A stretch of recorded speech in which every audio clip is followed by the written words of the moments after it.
Hello, everyone, and welcome to another episode of the A&H Berts Stockpickers Podcast with Albert and Hubert. Here each week, you can join us in discussing our favorite stocks where we can help you find your next investment opportunity. We aim to present and discuss the investment thesis for our top picks. Let's get right into this week's choice. Today, Hubert is taking the hot seat with his company, EssilorLuxottica. Right, thank you very much, Albert. So today, like you said, I will be covering the eyewear brand EssilorLuxottica. And a little bit of background on the company, if you're not aware of it. A lot of you listeners out there probably, if you just touch the bridge of your nose, you have an EssilorLuxottica product right there. They're a producer of eyewear, and that ranges from, the sort of the sunglasses side, and also their main sector, which is obviously prescription-based lenses. So if we look at the market cap of the company, it's currently at 68.755 billion. So my three main points about this is going to be, firstly, the fundamental market strength and how this market, I believe, will grow quite strongly over the next several years, and really, going down the line sort of 5-10 years is really going to be a great growth story here. Secondly, I want to touch on the opportunities for mergers and looking at the success of the mergers thus far. And finally, touch on the corporate governance side and the improving corporate governance of this business, which has always been a problem of EssilorLuxottica in the past. So, on to my first point.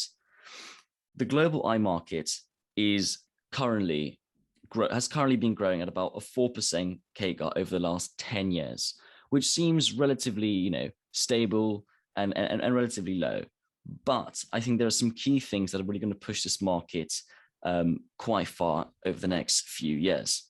So first of all, we're looking at the growing consumer base itself. Number one, screen usage. If we look at the current statistics, about half of the world's population is expected to be myopic by 2055. So this is quite significant. As we move forward over the next few years, screen time is just going to be increasing. Everything is moving online if it hasn't already, and especially young children. This is bringing on myopia in very, very early ages and getting children on glasses quite early. So we're starting the cycle of glass purchases actually a lot earlier on than we were the last several years. So that's very positive for that. Furthermore, classic geography here, but, we have an aging population in the West. If we look at the distribution of revenue by region of EssilorLuxottica, their two sort of largest regions are North America, which is about 53% of 2019 revenue, and Europe, which is about 24%. And this has stayed relatively constant over the last couple of years. And within those regions, especially, we are dealing with massive, massive growing and aging populations. And, if we look at the data, about 91.4% of over 55s need some form of eye correction. And especially, within that region, the turnover and the replacement cycle for these people, for these elderly people, is actually a lot higher. Your level of sight deteriorates a lot quicker at that age. So not only are we going to be seeing a growing customer base in that region, those customers already in the aging population are going to be buying more and more and more lenses than they were previously. So those key things, I think, are just some fundamental drivers of growth, really going to be pushing the story forward. And then if we look at geographically, if at the current date, every single person who needed some sort of corrective lenses were to get their corrective lenses, we're looking at a market that's about 3 times the size it currently is. And if we look at some key developing countries, which are massive, take, for instance, China, we can see a market that has the potential to grow 6 times in China alone. It's a country with so many people, yet a super, super underdeveloped eye and eye correction infrastructure, which EssilorLuxottica actually has a pretty decent stakehold and is the leader in that. But now, given this growing market, how does this influence EssilorLuxottica as a whole? And why do I think EssilorLuxottica will be the main beneficiary of this fundamental market growth? And that is because it is currently the global leader in every single part of the value chain of the market in glasses. And this stems from the fact that Essilor and Luxottica used to be 2 separate companies which merged together. One side is exceptional and was the market leader, at producing the optics, the lenses, which was Essilor, and Luxottica is famously known for, its Italian style, but, it did and still does lead in manufacturing frames. So you have the two together, and there's that sort of vertical integration put together. And being the lead in every single part of the value supply chain, they already have a lot of that consumer confidence there, and they will just keep adding more consumers to it, given the fact they own some of the most famous and most reliable and recommended brands on the market, such as RayBans and Oakley. Yeah, so there's clearly this market has a lot of space to grow, and going forward, it looks like it's going to expand at a very rapid pace. But my issue here is that this is already a very, very expensive stock. The year-to-date PE ratio is 59. So is all of this potential to expand and the various other market fundamentals you've discussed already priced in? So yeah, it's a very good point on the stock. I mean, the key pushback on this is that exceptionally high PE ratio. And my thoughts on this are as such: if we see earnings double over the next 5 or 10 years, which I think is actually a potential, if they're able to, expand into the regions which haven't got access to eyewear already, and capture even, some of that 3 times, the size eyewear market, which could potentially be, we could see them potentially being able to double their earnings over the next 5 to 10 years at just actually quite a conservative level, assuming all is the same, that they sell the same products to these people. That could get us to, double the earnings, which if we sort of take that into account, we push that PE down on a today level to something in terms of the 30, just under 30 times. And then if you were to sort of take that 30 times PE, it doesn't actually look as demanding anymore as the 59, because historically, EssilorLuxottica has always traded at around 20 to 30 times PE. But that was during a time when the company was trading flat as a stock, due to sort of issues within the company, especially in the corporate governance side, which I'll get to later. And even if the share price were to stay exactly the same over the next 5 to 10 years, if earnings can double, which, like I said, I think has potential to do, given the market, we get to actually quite reasonable PE that is in line with historical averages, while the company was a worse company than it is today. So I think we're not going to, it's not as demanding as it appears. Yeah, that all sounds good. So yeah, if they do double earnings, then that does bring the PE ratio down to a much more reasonable level. But there's still a question of, will they be able to double earnings? I mean, this is a big achievement. It's a tall order for any company to do. So will they be able to accomplish this? And if so, how will they do it? Okay, so, I mean, I think firstly, Globe manages to get access to the glasses they need.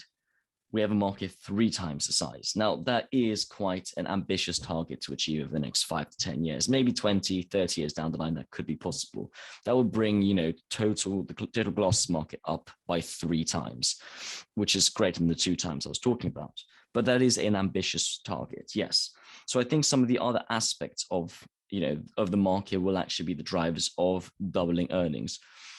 When we look at the current market size, even if that were to grow slowly, it is the changing usage which is going to be driving a lot of that growth.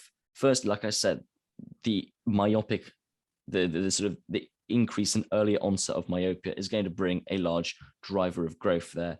And also those glasses are actually quite expensive. These are quite good glass. These are quite good lenses, especially in the child adolescent stages, which can drive up quite a lot of drive up those margins. Furthermore, if we're looking at the progressive lenses, that aging population, they're looking at, these are progressive lenses. These are very high-end technical lenses.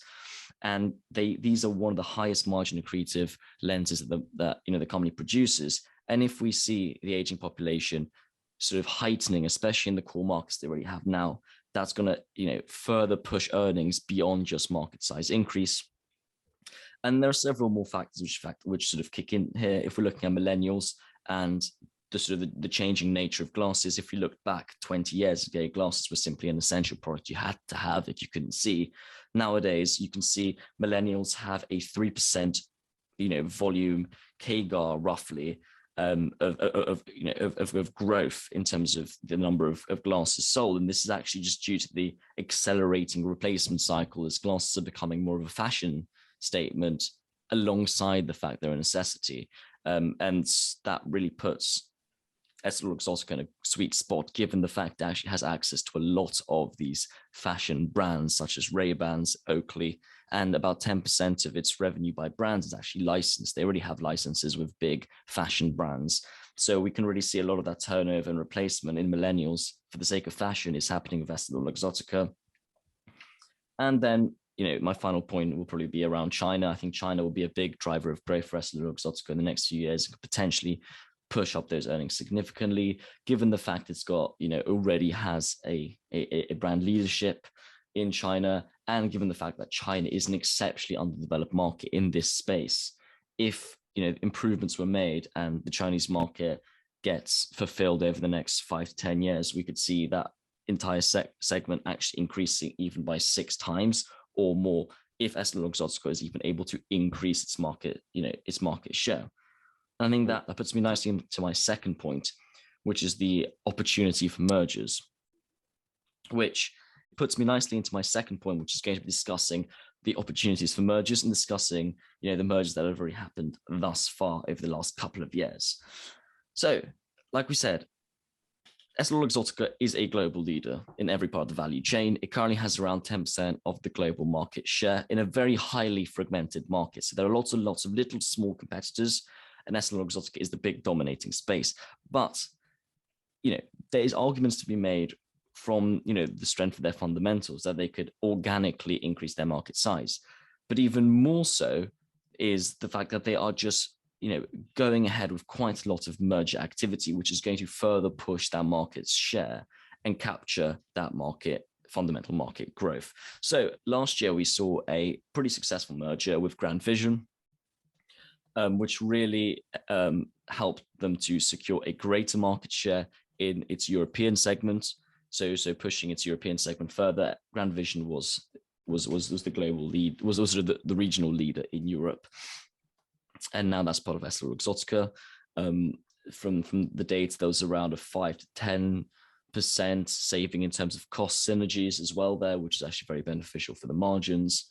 And the main story here is that they haven't stopped there. They are just, adamant on continually pushing on. So there's just been an announcement that EssilorLuxottica is now planning to merge and acquire LensTech Optical, which is a British company in this space producing medical lenses.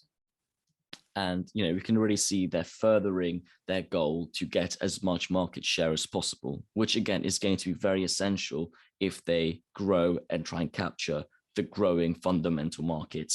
And it's going to not only, it's not going to grow in line with the fundamental market. If its market share increases and the market as a whole increases, we're going to see sort of even further accelerated growth for the company. So obviously mergers are difficult. They frequently cause problems and fail to add value for investors. They often increase the company's revenue, but not the profits.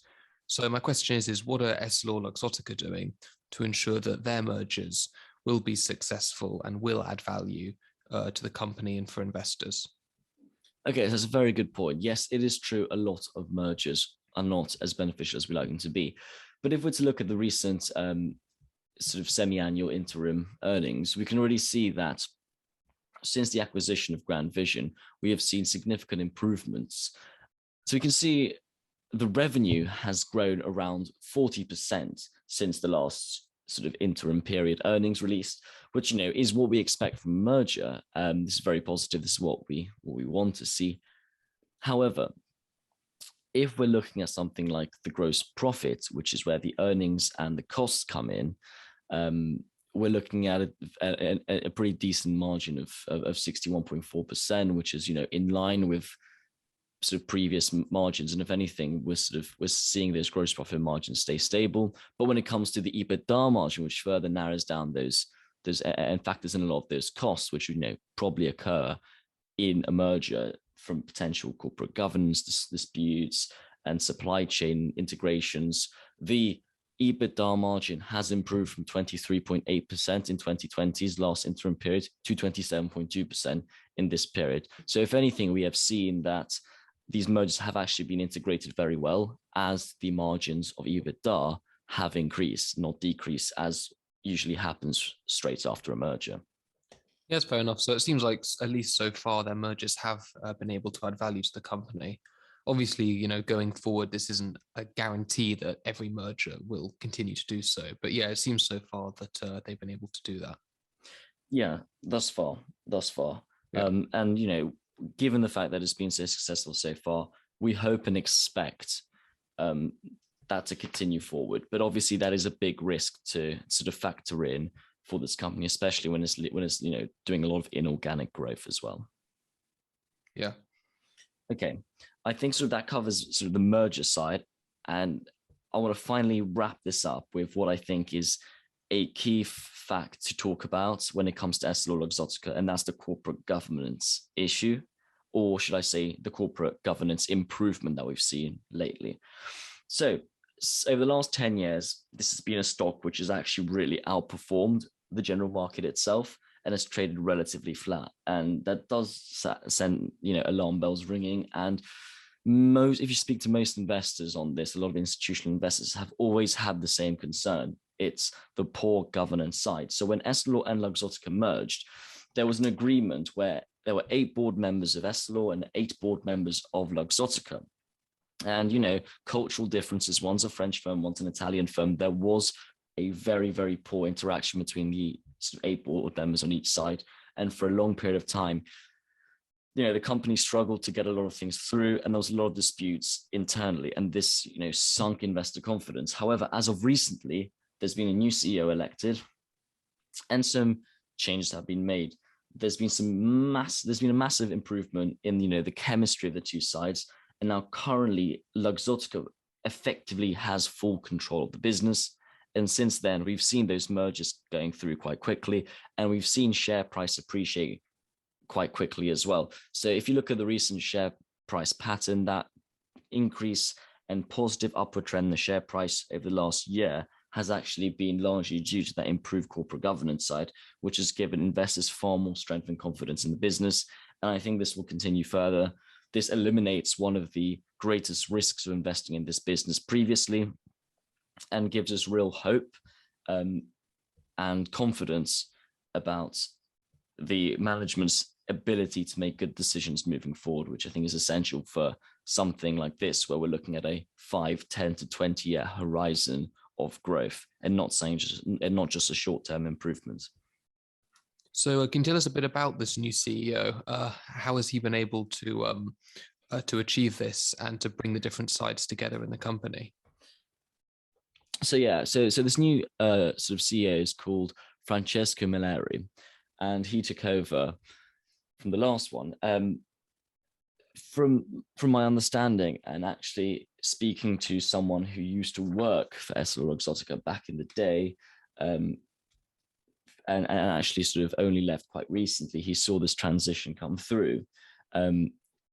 What he did is he removed this agreement that the company had before, which gave it was the equal powers agreement, which basically kept that 8x8 board membership and caused a lot of disputes. He got rid of that, and basically the board got pretty much replaced with a majority Luxottica side. And this was actually possible because unlike the previous CEO, the actual Essilor side really liked this new CEO.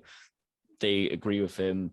They find him very likable, and it's not anything specific that he has done, which has been very successful, but it's more the fact that his personality actually goes hand in hand with the Essilor people, and it's just the chemistry has improved in the company. And that's all there really is to say about it. It's hard to sort of pinpoint why he's been successful, in terms of actual reasons, but the evidence shows he has. The business is moving in a good direction, and Essilor now has near full power, so those disputes are over. Yeah, I mean, the ending of the disputes in the company is definitely something that has to be done for them to ensure strong growth going forward. So that's certainly in itself very significant. Yeah, and just to sort of finish it up, I want to just factor in a few risks to this, which I haven't mentioned previously. One, obviously, we should mention is, supply chain issues, aspects of COVID and supply chain issues in Europe.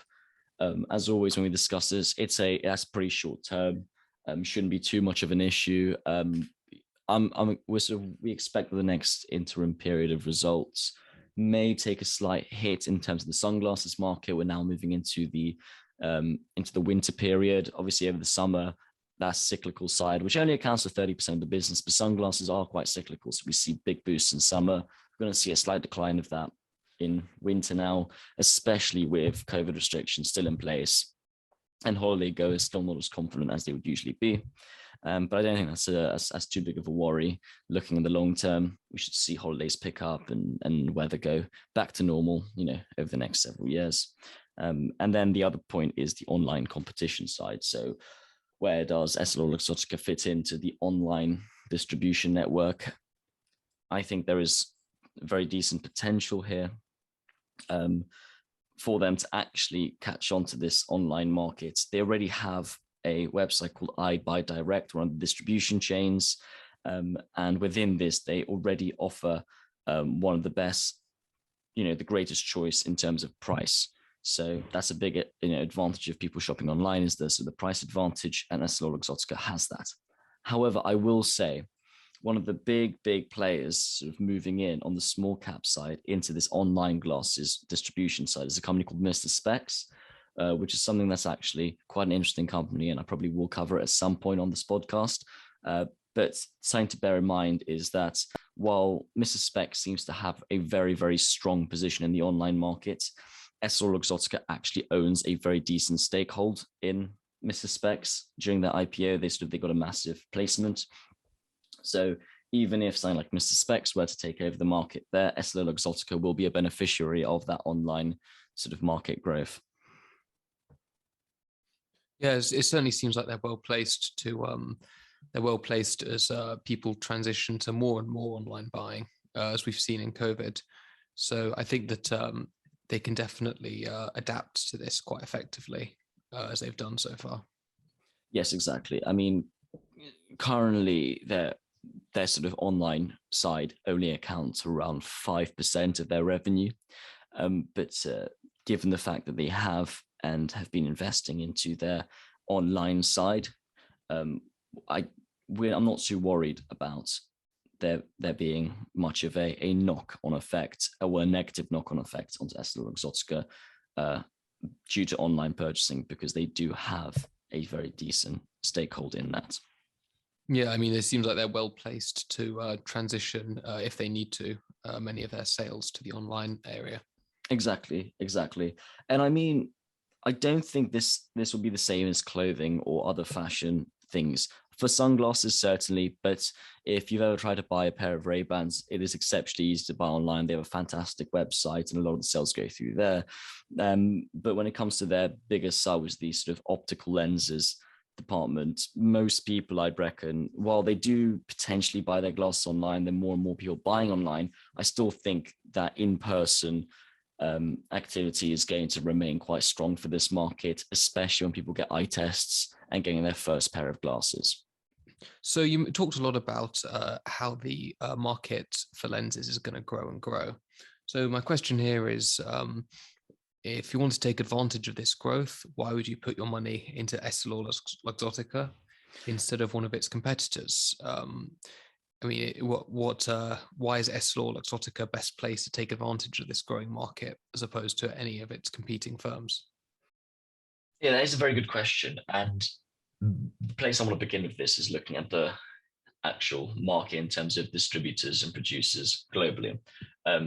EssilorLuxottica has 10% of the global share, but the other 90% is predominantly made up of, quite a fragmented market, which, means there's a lot of small firms in this business which operate quite locally and with quite a specialized nature.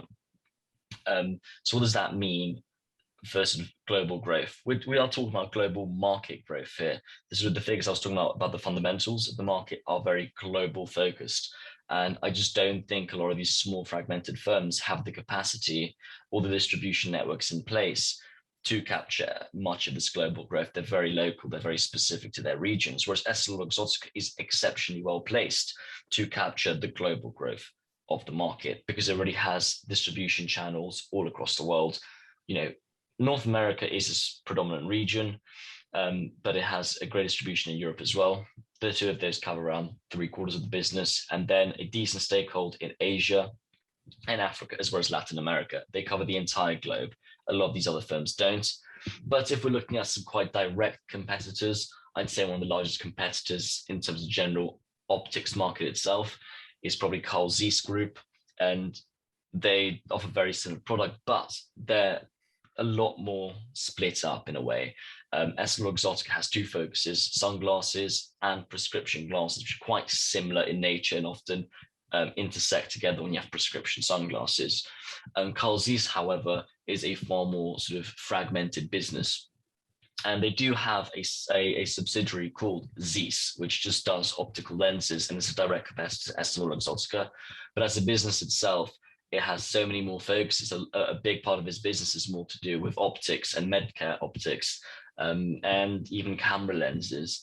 So just given the fact that EssilorLuxottica is a pure play into this market and Carl Zeiss Group isn't, my bet is to stick with EssilorLuxottica rather than go for something like Carl Zeiss, which has far more factors to bear in mind, especially looking at the medtech side, which is going to be far more difficult to capture by this fundamental market growth I've been talking about today. Yeah, that makes sense, especially with the size of the company. I mean, there are certainly many competitive advantages that come with being a much larger company with supply chains across the world. So I think that definitely will give this company a huge advantage in comparison to others in this area. Yeah, I think so.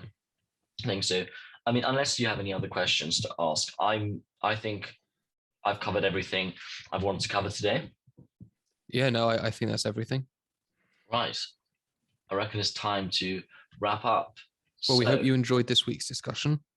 Let us know your thoughts on this week's pick in the comments and on our social media, and send us any questions you would like answered in the next episode. If you have a suggestion of a stock we should cover, please do let us know. And see you next week for another episode. Thank you.